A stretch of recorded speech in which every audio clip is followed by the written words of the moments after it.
On 1+1, an about-face for international climate change skeptic Bjorn Lomborg. Is your mobile your best friend? And how to bring up happy boys.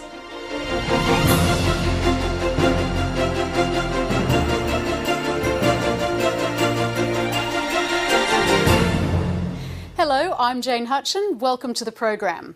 Danish-born Bjorn Lomborg's career has been marked by controversy and criticism. In his first book, The Skeptical Environmentalist, he argued that scientific claims on a range of environmental issues couldn't be supported by the data. He was accused of being a climate change denier. When his third book was released recently, critics claimed he'd changed his tune. But in this interview with Craig McMurtry, Bjorn Lomborg insists he's always believed in man-made climate change and that his views have simply been misunderstood. Bjorn Lomborg, thanks for joining 1+1.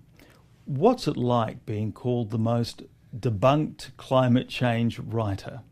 Do you enjoy the notoriety that you seem to have garnered over the last few years? No, definitely not. I would love if people would just actually listen to what I say instead of, as I find very often, people simply making a straw man of the argument. But I think in some way it reflects the problem of how we even discuss global warming. There's this tendency of an incredible bipolarity. Either you think it's the greatest challenge ever to face humankind and we're going to all die if we don't do something about it, or it's the greatest hoax ever perpetrated. And there seems to be very little position in between. And that's where I'm trying to say, what we actually need to realize, neither of these extreme positions are true. Global warming is real, but it's not the end of the world. So let's find a smart, middle-of-the-road solution, if you will, and that actually makes everyone annoyed with me. Well, for the purposes of this conversation, let's just get on the record straight away. What is your position on climate change and whether it's man-made? Global warming is real, it's man-made, and it is an important problem we need to fix. But the other part of the message that I make is the current approach that we've been trying for the last 18 years is not working. And so we need to recognize that while it's a problem we need to fix, we're just not doing a very good job right now. So let's find a smarter way forward. Okay, so then we come to your book, Cool It, where, as I read it anyway, you seem to be saying pretty much the point you were making before, that we need to take the temperature down, no pun intended, on the debate. Was that the central thrust of that book? There were 2 points. One is, yes, let's get the temperature down, because fundamentally, if we're scared, we make panic decisions, and those are not very good ones. But also, we need to find that there are much smarter ways to tackle global warming, and that was the second thrust, and the one that we've carried through in the new book, Smart Solutions. Isn't that really a soft sell way of saying that climate change doesn't matter? A title like Cool It, that kind of an argument?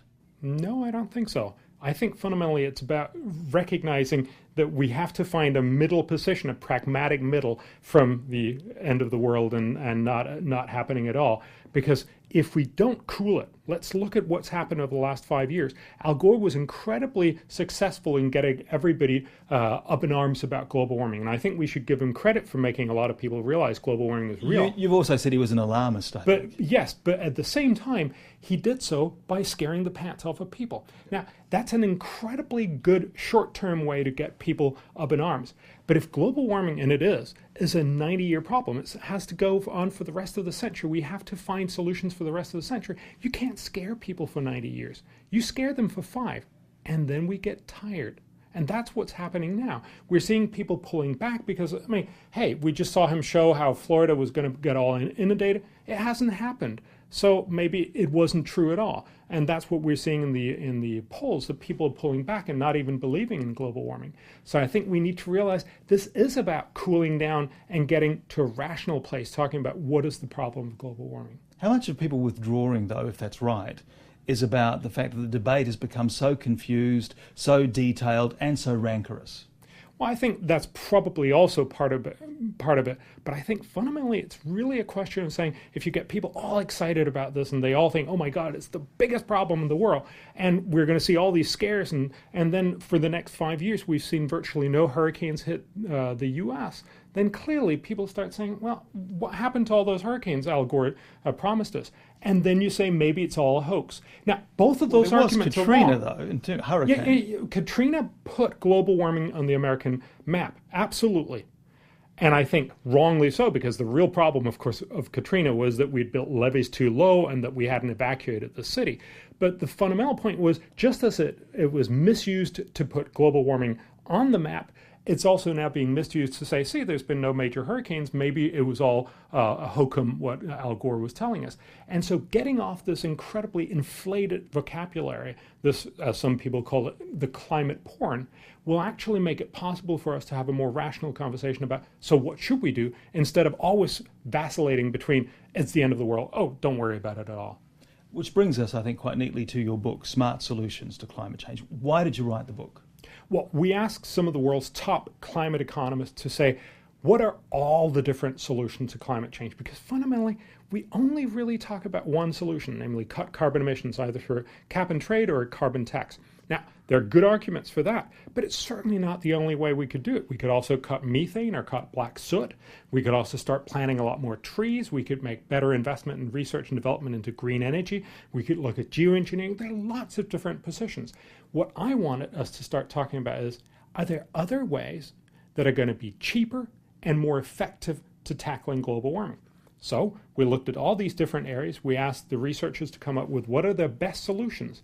And then we had some of the world's top economists, including 3 Nobel laureates, rank all these positions. And basically what they came out and told us was, instead of the current set of solutions, the Kyoto-style approach, which for every dollar invested only does a couple of cents worth of climate good, there are much better solutions where you can, for instance, by investing in clean energy research and development, do $11 of climate good, or about 500 times more good. We'll come back to the formula you lay out, but I just want to deal with the book for a second, because as you would know much, much better than me, your critics really climbed into you about Smart Solutions. I read some headlines describing you as a Danish chameleon, that you'd done a U-turn. One said it was Confucianist spin.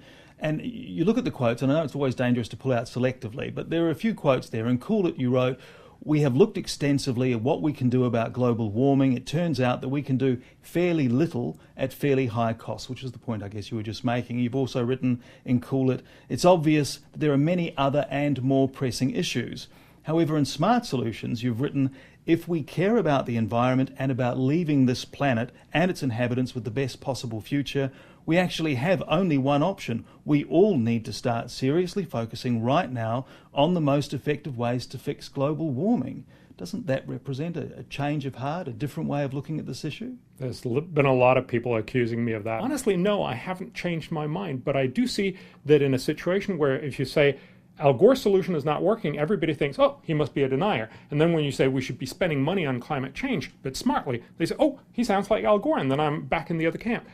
It's because we can't have a rational and serious debate where you can have a pragmatic middle. You're talking about $100 billion on research and development clean technology, $1 billion on climate engineering, $50 billion on adaptation protective devices like sea defences and whatnot, 99 billion or whatever's left of 250 billion in total, clean water, healthcare, education, etc.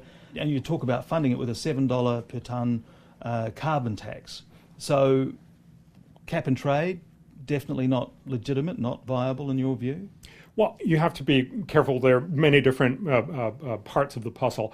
We're saying you should put some sort of tax on carbon, because emitting it actually does do damage to the world, and you should put a tax that's about equivalent.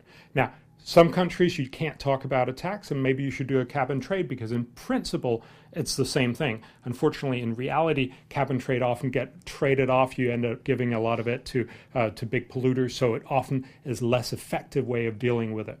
But what we have to recognize is that the $7 carbon tax by itself is not what's going to solve global warming. At best, it can raise the revenue to fund the research and development into the green energy that will. The problem with research and development, though, of course, is time. Do we have the time?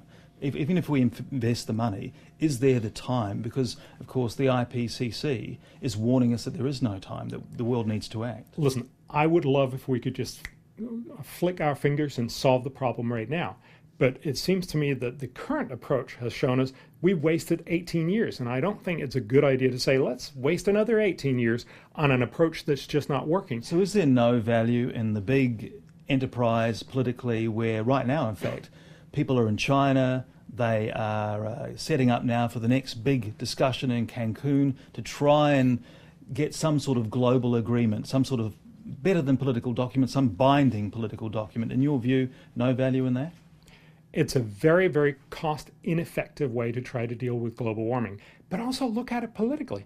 We've been trying the same approach since 1992, the first Rio Earth Summit in 1992. We promised to cut carbon emissions and done no such thing. At some point, it seems to me, we've got to start asking ourselves, this is not working. And there's something slightly bizarre about the way that people met up in Copenhagen last year, and it failed for the 18th time, and failed pretty spectacularly, yet most people say, okay, then we got to go to Cancun next year and try the same solution. And if it doesn't work in Cancun, we'll meet in South Africa the year after and try and see if we can do it there. You've become such a polarising figure on this issue. Do you have any regrets? What have you learned over the years as you have pursued these books and your agenda? Well, actually, I don't think I've become a polarizing figure. I'm only a polarizing figure for people who haven't heard me, because there's a lot of people who say, "Oh, that Danish guy, he says a lot of." Can you say crap in this show? But the point is, if you actually meet me, if you hear my message, a lot of people come up after I've given talks and say, "I thought I'd hate you." That actually makes a lot of sense. And so we're coming out with a new film, and I actually think that's one of the ways that a lot more people are going to hear this message. And as I understand, a lot more people are going to start saying, yeah, we need to be able to say both. Global warming is real. It's not the end of the world. Let's find smart solutions. And that, I think, will really mean that we'll end up doing much, much better in tackling global warming. Bjorn Lomborg, thank you very much for talking to 1+1. Thanks. How do Australians use their mobile phones, and why does it matter? Well, the biggest users are in the 18 to 30 age group, and studying their usage has broken down many of the myths about how young adults think and behave. Kate Crawford is one of the academics involved in a current study about young adults and mobiles. She's the Associate Professor in Journalism and Media Research at the University of New South Wales. Kate Crawford, thanks very much for talking with 1+1. You've been involved in a 3-year study into mobile phones and social media use amongst Australians aged, I think, 18 to 30. That's right. Why particularly that group? Look, we were really interested to study this particular group. First of all, because they're so overrepresented in the way that mobile phones are marketed and described and sold to us, but also because they're so commonly pathologized as people who are addicted to their phones, overusing their phones, or forgetting the meaning of real face-to-face interaction or privacy. So there were so many discourses floating around this particular group and so many myths that we wanted to look